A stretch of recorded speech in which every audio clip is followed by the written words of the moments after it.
Alors, bonsoir, bienvenue à l'Assemblée régulière du 3 février 2014. Alors, nous allons débuter immédiatement avec le 1.1 à l'administration, adoption de l'ordre du jour.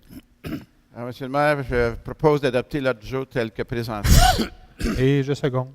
Merci. 1.2, adoption du procès-verbal de l'Assemblée du 13 janvier 2014. Monsieur le maire, je propose d'adopter le procès-verbal de l'Assemblée régulière du 13 janvier 2014 tel que présenté.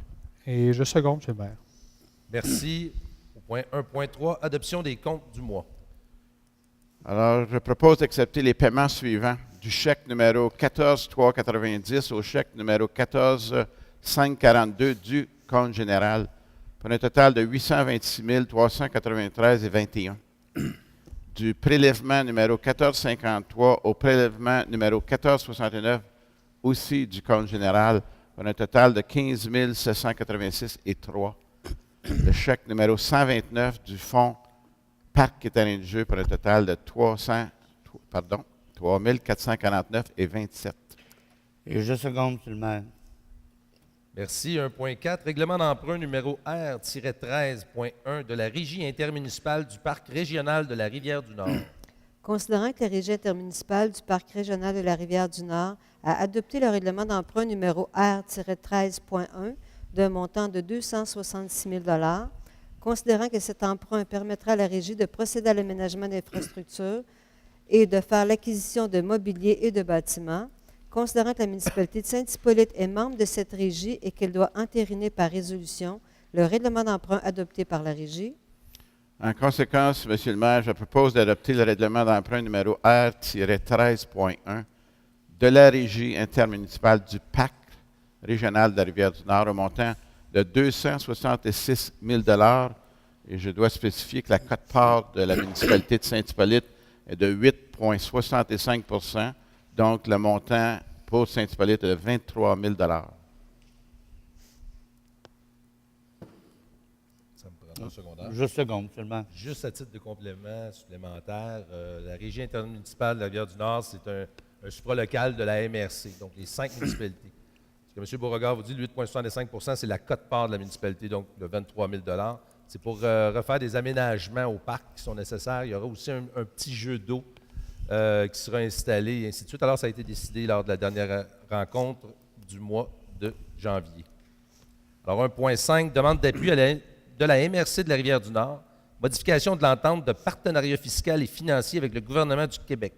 Considérant que le ministère des Affaires municipales, des régions et de l'occupation du territoire a présenté en octobre dernier des mesures techniques portant sur le changement du traitement comptable du remboursement de la TVQ, lequel changement revient à demander aux municipalités d'absorber seules les effets budgétaires du changement qui leur est imposé, considérant que les impacts budgétaires de cette modification seront majeurs pour les municipalités de toute taille partout au Québec et pourront se traduire par un manque à gagner, considérant que la MRC de la Rivière-du-Nord a adopté une résolution pour demander au gouvernement du Québec de prévoir des mesures transitoires afin d'annuler l'impact fiscal pour les municipalités locales.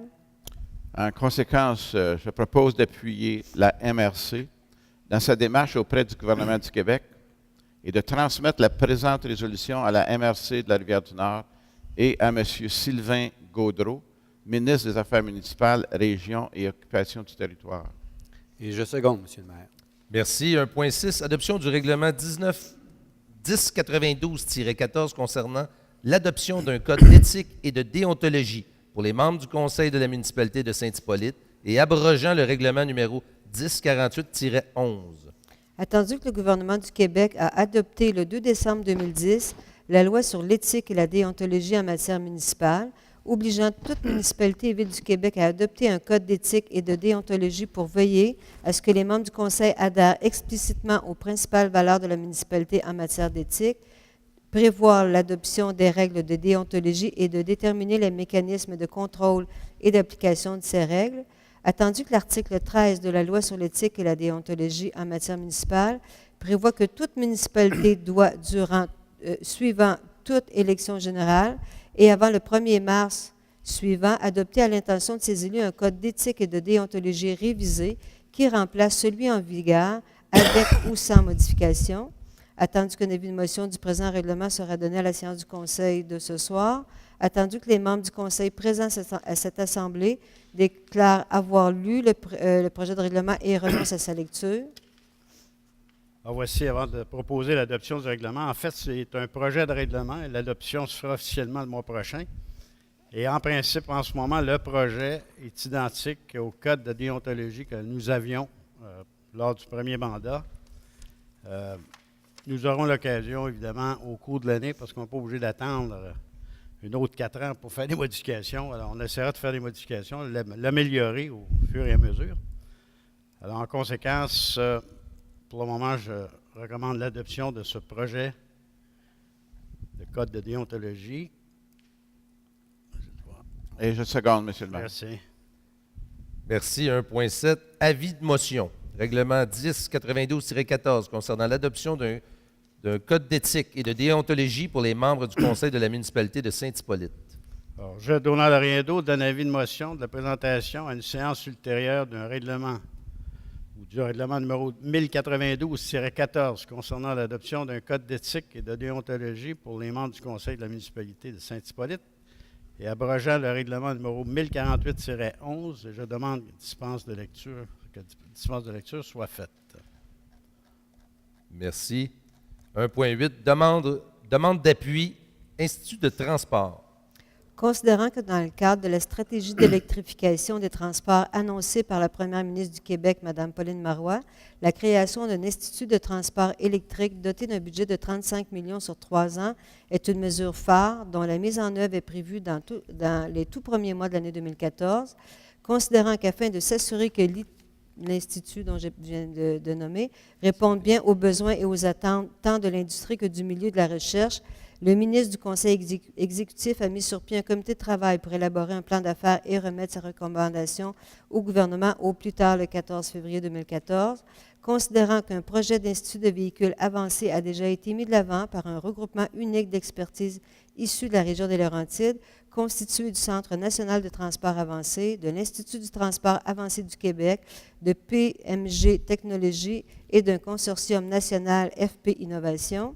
Considérant que ce projet vise à construire à Blainville, dans le voisinage immédiat d'un seul centre d'essai pour véhicules automobiles au Canada, doté d'installations évaluées à 250 millions, un centre d'expertise et de services de classe mondiale, et que celui-ci pourrait devenir une composante majeure de l'écosystème innovant en électromobilité de la grande région de Montréal, en symbiose avec les pôles, les grappes et les créneaux du Québec, considérant les principaux intervenants industriels engagés dans le transport routier au Québec, dont PACCAR, Novabus, BRP, Prévocar, Autobus Lyon, TM4, B3CG, Interconnect, Robert Transport, etc., ont été consultés dans le cadre d'une étude de faisabilité en 2012. Considérant que les intervenants industriels estiment que la localisation d'un complexe multifonctionnel regroupant des expertises de pointe et des espaces locatifs adjacents aux installations du centre d'essai pour véhicules automobiles à Blainville dans les Laurentides répond à un besoin structurel pour le développement de leur marché.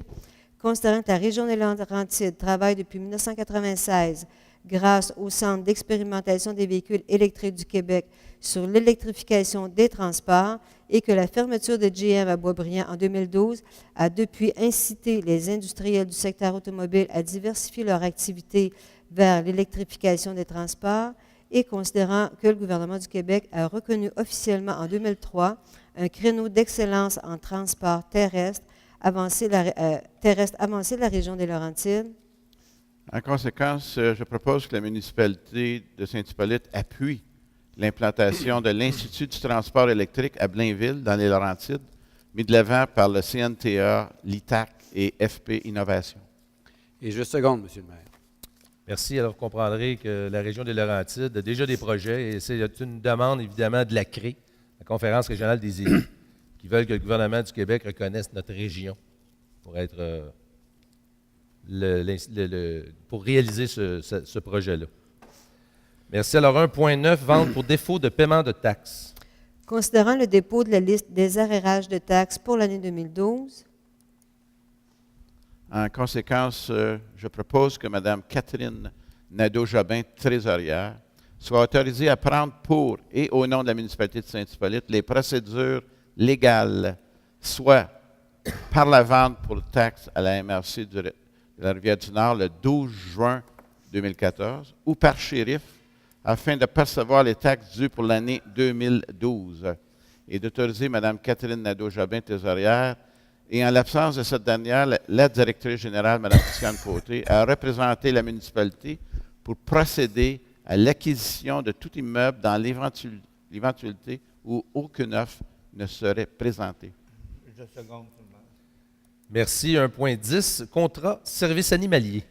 Considérant qu'un service de contrôle des animaux doit être maintenu sur le territoire de la municipalité, considérant les offres de services reçues, En conséquence, je propose d'octroyer le contrat pour le contrôle des animaux à la SPCA Lanaudière pour une période de 2 ans, débutant le 3 février 2014, pour un montant de 16 516 par année, plus taxes applicables pour l'ensemble des services prévus au contrat annexé à la présente résolution, et d'autoriser le maire et la directrice générale à signer le contrat avec la SPCA Lanaudière pour et au nom de la municipalité, et que la SPCA soit dûment autorisée à appliquer et faire respecter les dispositions des règlements municipaux SQ-907, SQ 907-1, 791-98, 791-98-1 et 793-98,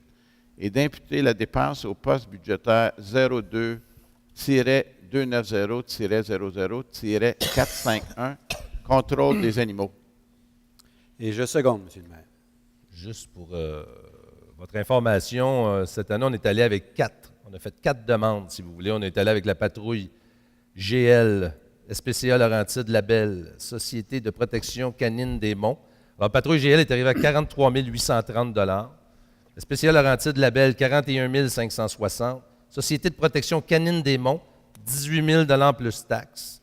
Alors, évidemment, on est allé avec le plus bas soumissionnaire, c'est-à-dire la SPCA Lanaudière, avec qui on fait affaire depuis 3 ans. Alors, merci. 1.11, excusez-moi. Avis de motion, modification du règlement SQ-907, garde d'animaux domestiques.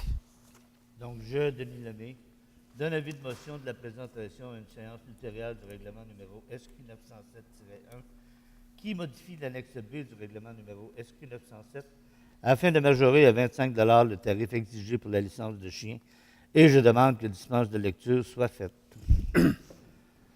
Merci. On va passer au volet travaux publics. Alors, 2.1, rapport mensuel du service des travaux publics. Donc, bonsoir tout le monde. Pour ce qui est du mois de janvier, c'est l'avancement des travaux, construction de la caserne. La fondation est terminée à 100%, la structure à 100%, la finition extérieure à 90%. On voit que, je pense qu'on pourrait même dire 100% aujourd'hui. Finition intérieure à 80%, le stationnement à 75%, et l'aménagement paysager, naturellement, sera terminé au printemps 2014, à l'exception justement du stationnement et de l'aménagement paysager. On s'attend à ce que la caserne soit entièrement terminée vers la fin février. Pour ce qui est des activités de déneigement au 21 janvier 2014, pour le mois de décembre, il est tombé 65,6 cm de neige. Le mois de janvier, 93,2 cm et le mois de février, 16,8 cm. En février, on a eu en prime aussi 62,8 mm de pluie. Donc, je pense qu'on a eu assez. Là, vous en pensez? Pas obligé de l'avoir tout dans la même semaine. Là.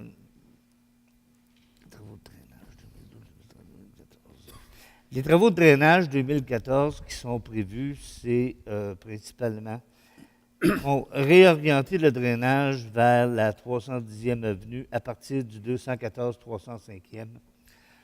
Sur le lac des Cèdres, refaire les ponceaux à l'intersection de la rue des Épinettes. La 430e avenue, c'est correction au système de drainage à l'intersection du lac de la Chiga. Et ponceau ayant une corrosion sévère et un rendement de plus de 60 %, il y a 43 ponceaux sur lesquels le service devra intervenir. Pour les dossiers en cours, il y a naturellement la détermination des travaux routiers 2014 avec le Conseil, l'établissement du calendrier pour la vidange de trappe à sable, mandat pour les plans et devis et surveillance des travaux pour l'allée piétonne entre le pavillon Roger-Cabana et la rue Bourget. Vous savez qu'on a un projet de trottoir là qui est annoncé depuis longtemps. Devis en vue de faire l'acquisition d'une mini-pelle et d'un pick-up pour le service des travaux publics. Et finalement, il y a un règlement qui est en préparation pour 2014 afin d'établir la limite de vitesse inférieure à 50 km sur les voies secondaires qui devrait être terminée à la fin de l'hiver 2014. Donc, Monsieur le maire, le rapport est déposé et disponible pour consultation. Merci. 2.2, mandat Équipe Laurence, expert conseil, allée piétonne. Considérant le projet de construction d'une allée piétonne entre le pavillon Roger-Cabana et la rue Bourget, considérant l'offre de services reçue de la firme Équipe Laurence Expert Conseil, En conséquence, je propose de mandater Équipe Laurence Expert Conseil pour l'élaboration des plans et devis, ainsi que la surveillance des travaux pour la construction d'une allée piétonne entre le pavillon Roger-Cabana et la rue Bourget, en conformité avec l'offre de service numéro 310056 du 9 octobre 2013, au montant de 19 000 plus taxes et d'imputer la dépense au poste budgétaire 22 334 01 721. Et je seconde. Merci. 2.3, avis de motion, règlement modifiant le règlement 1060-12, travaux de réfection, partie du chemin du lac Bertrand. Donc, je, Denis Lemay, donne avis de motion qu'à une séance subséquente, je présenterai ou ferai présenter un règlement modifiant le règlement 1060-12 relatif aux travaux de réfection sur une partie du chemin du lac Bertrand et je demande que dispense de lecture soit faite. Merci. 2.4, avis de motion, règlement d'emprunt de 800 000 pour les travaux routiers. Donc, je, Denis Lemay, donne avis de motion qu'à une assemblée subséquente, je présenterai ou ferai présenter un règlement d'emprunt afin de pourvoir aux sommes nécessaires